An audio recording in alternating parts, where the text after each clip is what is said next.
Hey y'all, and welcome to the Journey Written interview experience.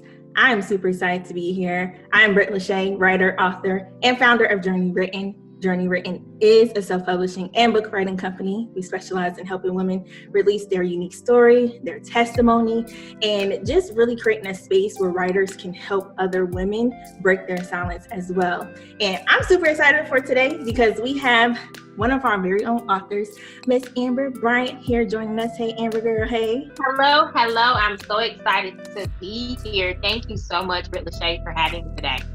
Of course, she is the author of One Day at a Time, Self-Healing Journey for the Rejected Soul. Yes, she wrote this, and it is a workbook included. And we're going to have her talk about all of that today. We're going to have 3 segments to this interview experience.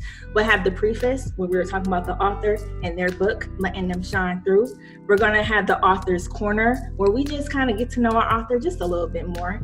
And then we're going to have the Journey Written hot seat to let y'all know how it was working with Journey Written. All right, so I hope y'all ready. We're going to start with the preface. So I'm going to have Amber introduce herself. All right, so I'm Amber Nicole Bryant. I am an author.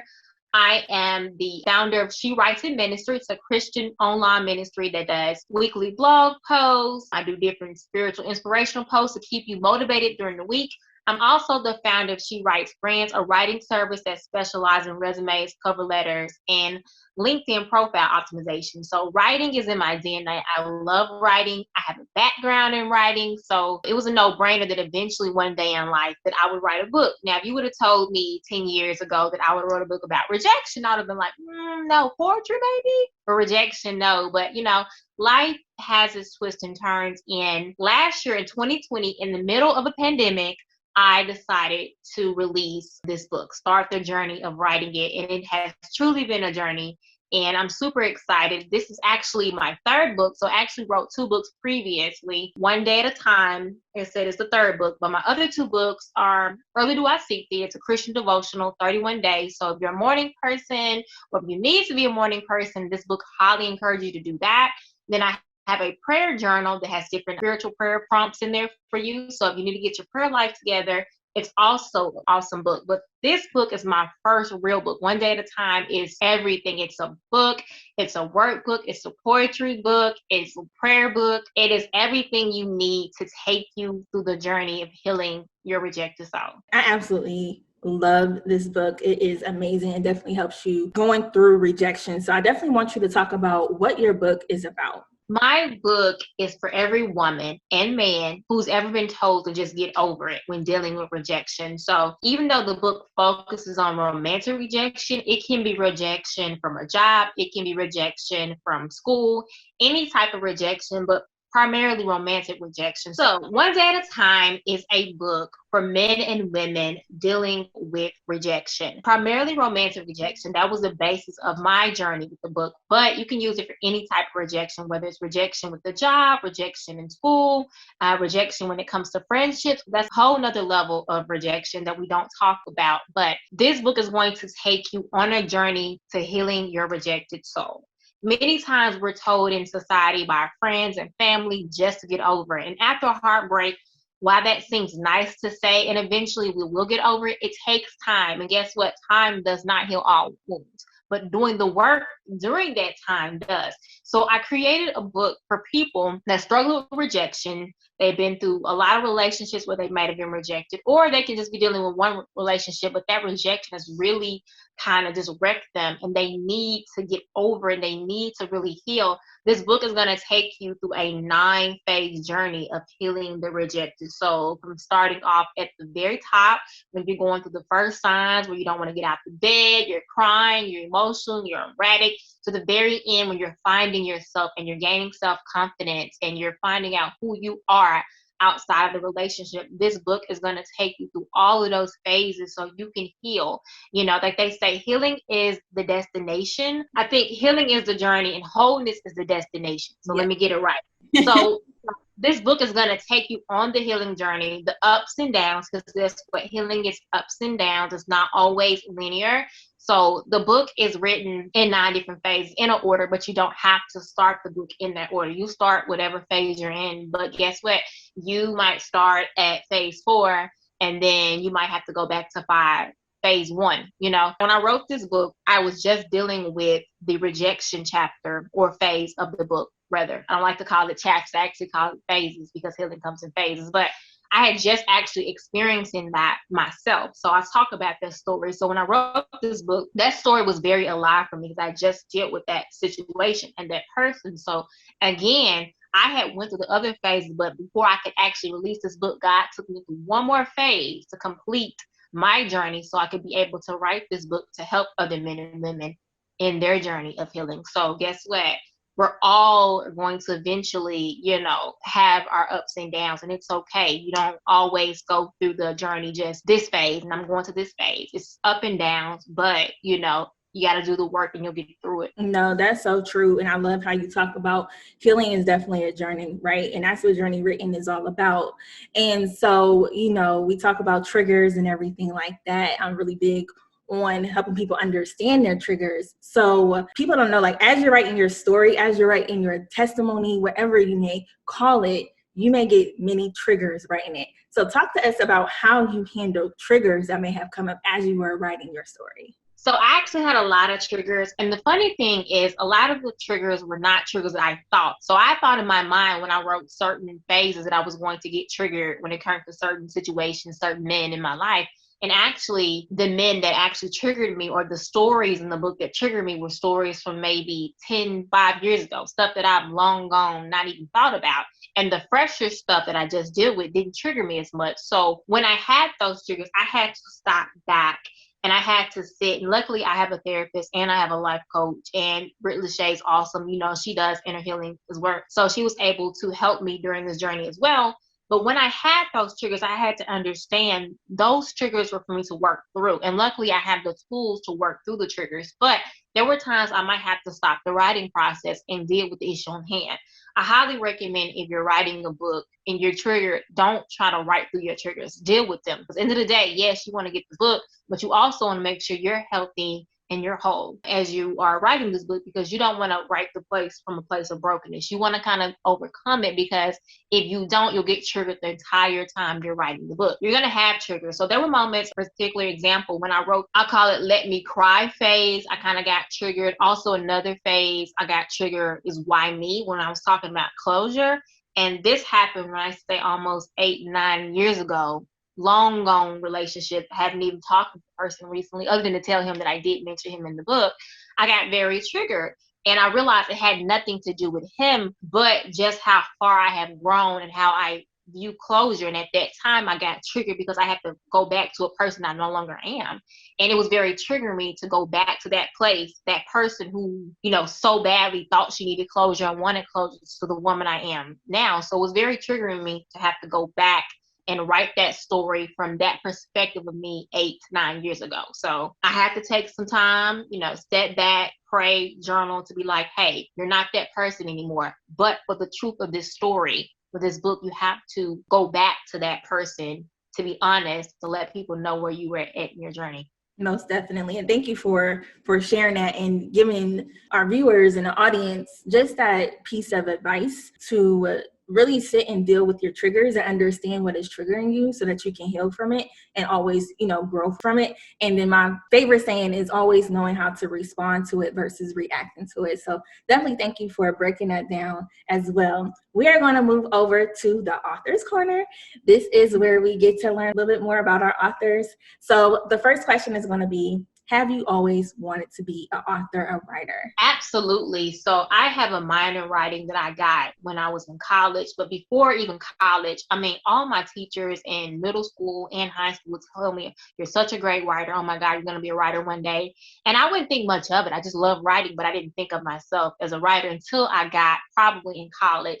And I had a professor that came to me and sat me down. He was like, look, you're going to be an author one day. You've written some of the best papers I've ever seen. I wrote a paper about Mary J. Blige, a thesis paper, to get my writing degree. And he loved it so much. And I realized at that point, he gave me the confidence to believe that, hey, I can be a writer. Like, I got this. I know I did bum on that paper. And eventually I was going to be a writer. So I thought I was going to actually do fiction writing and maybe a few poetry writing, but definitely I thought I was going to be a fiction author. And guess what? All my books have been nonfiction. So that was the one thing I did not know. Gotcha. I definitely know how that is. I love it. What was it about Mary J. Blige? What did you write about Mary? So I love Mary J. Blige. She's one of my favorite artists. And in that paper, I was just talking about her songs and the lyrics of her songs. Basically, just kind of breaking down some of her most famous songs and how it related to Black women and the plight of Black women, how basically her songs are anthems for Black women, in particular how her music has shaped so many Black women's life in their healing journey. Not Gonna Cry and My Life and,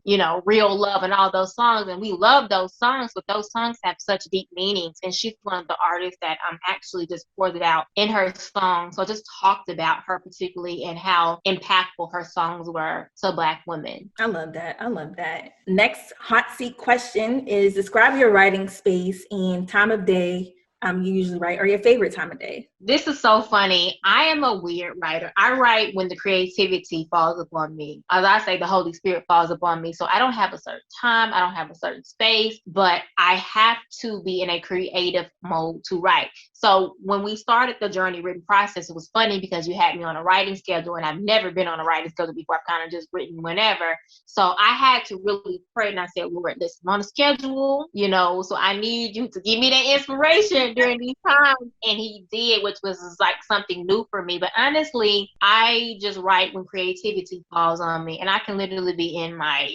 kitchen because I have like a dining room area in the kitchen kind of connected. I can be in my bedroom. I've even been in the bathroom. One of my favorite places to write is the park. There's like a little park that has like a pond. It's my favorite place to write anything, whether it's my books, my self-reflecting journaling. I love it. It's like my favorite space, especially when it's spring, not too hot, early summer. Mm-hmm. It's just beautiful to sit out and write. But, I just write when the spirit of creativity just falls upon me. Love it. Ain't nothing like that. What do you like to do when you are not writing? I love spending time with my family, my friends. I have a 1-year-old nephew, just turned 1 recently, and my weekends are usually devoted to him. So either that's Saturday or Sunday, I am with him, spending time with him. So that's like my favorite thing to do now. I have a 9 to 5. I also have a writing service business. So in between all of that, I love binge watching my favorite shows. I'm a binge watcher because I don't watch a lot of TV. Mm-hmm. So when I do watch TV, binge watch TV to make up for that time. So binge watching TV and just really hanging with friends and family. So nice. So good to see and hear what you like to do outside of the book and everything. We're going to jump over to the Journey Written hot seat. This is where you guys get to see Amber's experience with Journey Written. No, I did not pay her or anything like that. We didn't have a conversation before. So this is definitely a hot seat. Okay. So Amber, how was your overall experience with Journey Written? I loved it. Like I said, I've written 2 books before on my own, not really having anyone to guide me through the process. So just kind of, writing as I see fit. To have you and your company help me was very major for me because like this is my first real book. When I say real book, like it's actually a book. It's not a devotional. It's not a kind of a self-reflecting journaling book. It's a book. So having someone there to guide me through the process was major for me because again, we talked about earlier how I got triggered at some point. At some points I got stumped. I didn't know how to really articulate. I mean, I knew what I wanted to say, didn't know exactly how to say it. So having someone else beside you, because writing is a journey. Like when you write a book, it's a journey. It's a process, right, within itself. So having someone alongside you to guide you during the journey was amazing. And I couldn't have asked for a better experience. Thank you. And that actually brings me to my next question, because a lot of people don't know what a book writing coach is. And to be honest, even when I first started, it was very Holy Spirit led. And I was like, God, what are we doing here? And so I really evolved into this person, which I'm very grateful for. So if you can explain to everyone, what is a book writing, coach, and how is that experience? So a book coach is the person that guides you through the entire process of your book, from what your titles are going to be, how to create your outline as you're writing, helping you determine what your writing tone is, what your writing style is, helping you kind of break down everything in the book. So, your introduction, what the meat of your chapters are going to be, even towards the end of the process, when you get to the formatting, they help you with all of that, the formatting, the graphic. They really just coach you through the entire process of a book. So if you're a type of person that, you're not a writer, you say, well, I have this story, but I'm not a writer, a book coach would be excellent because they can help you. In my experience, I am a writer, but I needed a book coach because this was a journey writing this book. I've never written a book on this level. And so I needed that help to guide me and give me direction and to help me kind of break down each little, nuance of the book. I mean, a book coach helps you with everything. You don't have to think of anything. They're going to walk you through that process to help you. So if you're like, well, I don't know what I should write about. I mean, you know what you want to write about, but you don't know where my title is going to come from. They'll coach and guide you to get you to that point so you can know, okay, I'm going to have 9 chapters. I'm going to have 10 chapters, or it's not even going to be a book. It's going to be a workbook. They're going to help you get to that process so you don't have to do it by yourself. Because if not, you're going to go crazy. Because if you would have told me when I started this process that I was going to have a poetry book, that I was going to be, prayer book and all the, different components of this book, I didn't think that. I just wanted to write about my rejection experience, and it ended up being so much more. Yes. And I love it. Yes, it's so awesome. Make sure you guys check it out. What advice would you give a woman who is new to telling her story? Since you were just in this, seat, what advice could you give another woman who's like, man, I'm really ready to tell my story, just to help her, along her journey? I would say don't write your story if you're not all the way healed. Because if you're not, triggers is kind of the theme of our conversation, you will get heavily triggered. Secondly, when you publish this book, it's going to go out to the public. And if you are writing, obviously, a nonfiction book, whether it's a workbook or, a book, telling your memoir, your story, people in that book are going to find out about it and they're going to come. And that's nothing to worry about if you're in that strong place. But if you're not, it can always deter you from actually writing because you're worried about what they're thinking. So you have to get to a healed place where you're like, you know what?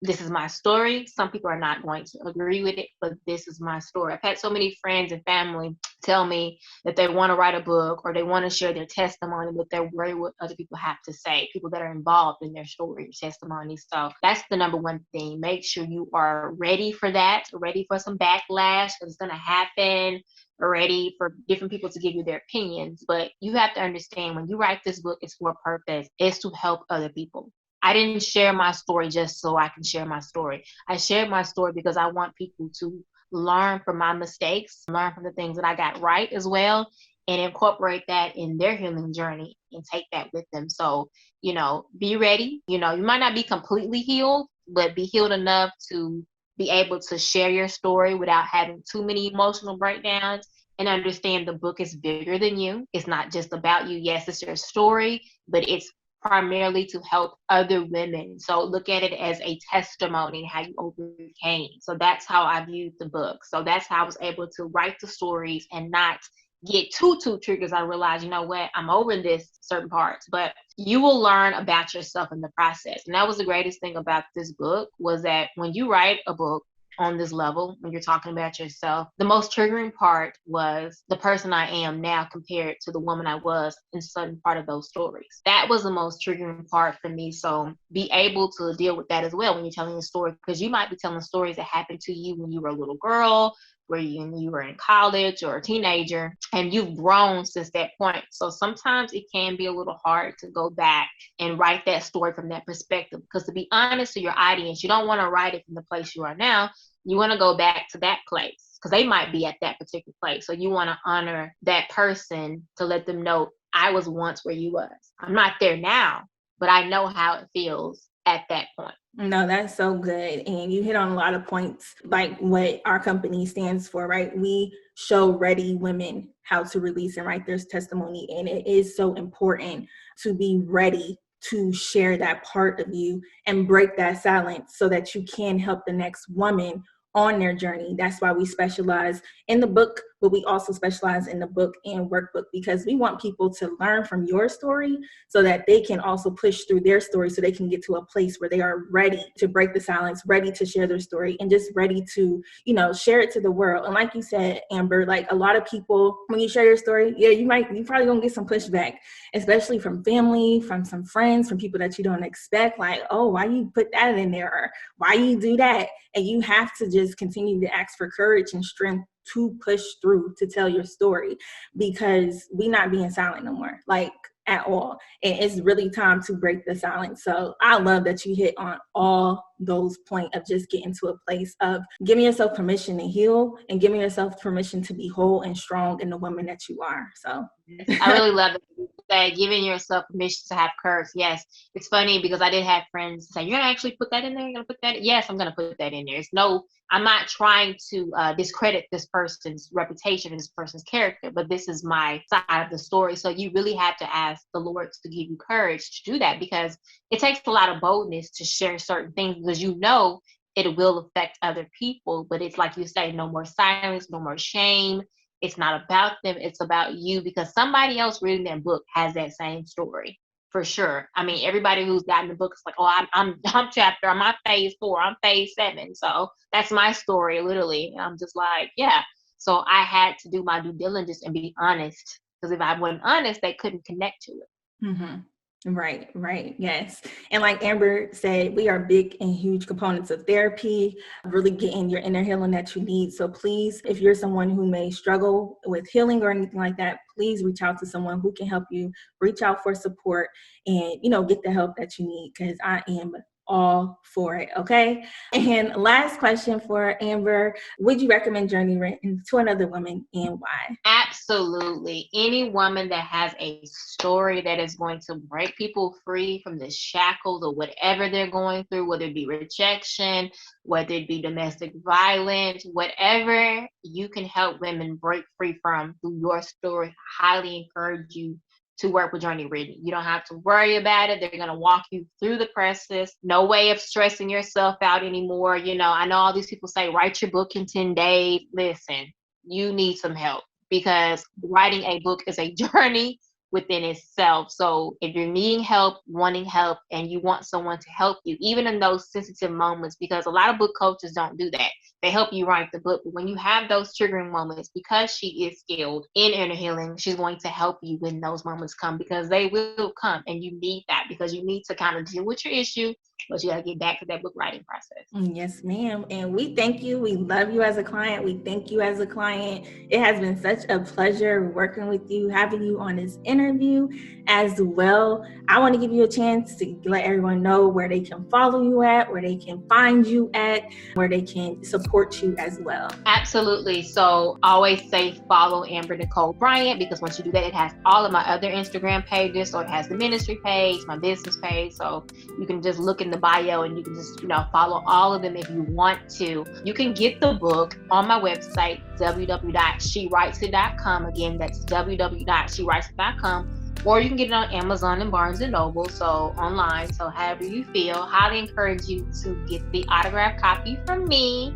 And sometimes it goes on sale, so I highly recommend you get it from me. But if not, I'm an Amazon Prime girl, so I understand putting that 2 days in and getting it there as well. But yes, follow me on Instagram. That's where I'm most active. Follow the Amber Nicole Bryant page, and then you can find it on all my other pages. And then make sure you also subscribe to my website, www.shewriteit.com. I've been inactive for a month because God has had me in consecration, but in April I will be back full swing. So if you need spiritual encouragement, I do prophetic words. Whatever the Holy Spirit gives me to release is what I release. We love it. I love it. Make sure y'all support her. Check her out. Don't forget to check out the Journey Written bookstore and our services. We will love. If you have any questions, make sure you hit us up at hello@journeywritten.com. Thank you all for tuning in. We love y'all. Bye. Okay, well, I'm Elaine Collier. I'm in the UK. I'm British. It was never my intention to write a book or become a writer.